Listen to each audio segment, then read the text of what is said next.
मुख्यमंत्री मोहन यादव ने ऐलान किया है जिसमें उन्होंने कहा है कि भोपाल में राजा विक्रमादित्य और राजा भोज के नाम पर द्वार बनाए जाएंगे। साथ ही कई महापुरुष भी ऐसे हैं जिनके नाम पर द्वार होंगे।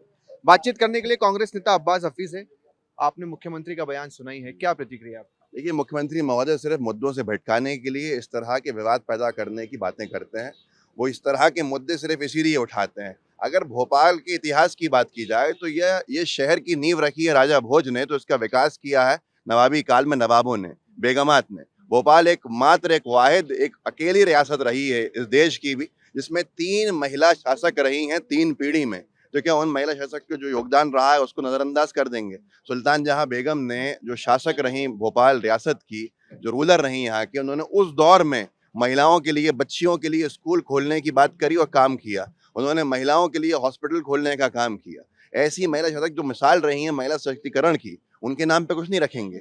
अगर यहाँ पर कोई इतिहास है तो वो राजा भोज और उसके साथ नवाबी काल का मिश्रण है। इससे छेड़छाड़ करना मुख्यमंत्री महोदय का अनुचित है। अगर आपको एक द्वार का नाम रखना है, राजा भोज के नाम पे रखिए, स्वागत योग्य कदम है। तो दूसरे द्वार का नाम सुल्तान जहां बेगम के नाम पे रखिए, जिन्होंने महिलाओं को आगे लाने का काम किया, जो भोपाल की शासक थी। तो नाइंसाफी नहीं होगी। लेकिन अगर आपको रखना ही है, उज्जैन का नाम कीजिए, सम्राट विक्रमादित्य के नाम पे। उज्जैन के राजा थे, उज्जैन का योगदान है, बहुत बड़े महापुरुष रहे हैं, उनके नाम पे उज्जैन नगरी का नाम कर दीजिए। लेकिन भोपाल के इतिहास में मिश्रण करना मुख्यमंत्री महोदय अनुचित है। यानी आपको सम्राट विक्रमादित्य से कोई दिक्कत नहीं है, कोई पर दिक्कत नहीं। सम्राट विक्रमादित्य इस प्रदेश के महान पुरुष रहे हैं, महापुरुष रहे हैं। उनके नाम पे उज्जैन का नाम कीजिए ना।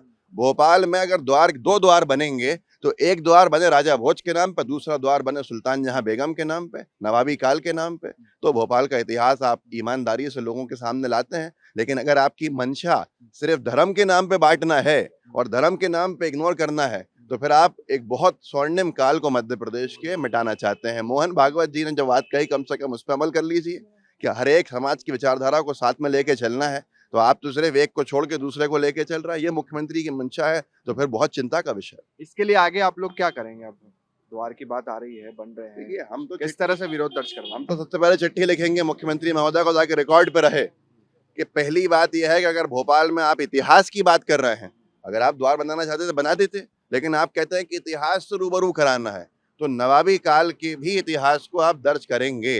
उसके बाद भी अगर वो नहीं करते हैं तो हमारा पूरा पुराने भोपाल का फोरम है, पुराने भोपाल के इतिहास को समेटने का और संवारने का और सजाने का। तो उसको याद करने के लिए उनके सामने सब सब जो प्रदर्शन करेंगे, जाहिर सी बात है। कुल मिलाकर अभी तो सरकार से विनती है कि आपको अगर द्वार बनानी है तो नवाबों के द्वार भी बनाए जाएँ, क्योंकि उनके नाम पर भी द्वार बनाए जाएँ, क्योंकि उन्होंने भी भोपाल को लेकर काफ़ी कुछ काम किया है। अब सरकार नहीं सुनती है तो इसके लिए सबसे पहले मुख्यमंत्री मोहन यादव को पत्र लिखेंगे और आगे भी इसको लेकर मुहिम ज़रूर चलाएँगे। कैमरा पर्सन मुकेश के साथ शुभम गुप्ता, टीवी 9 भारतवर्ष, भोपाल।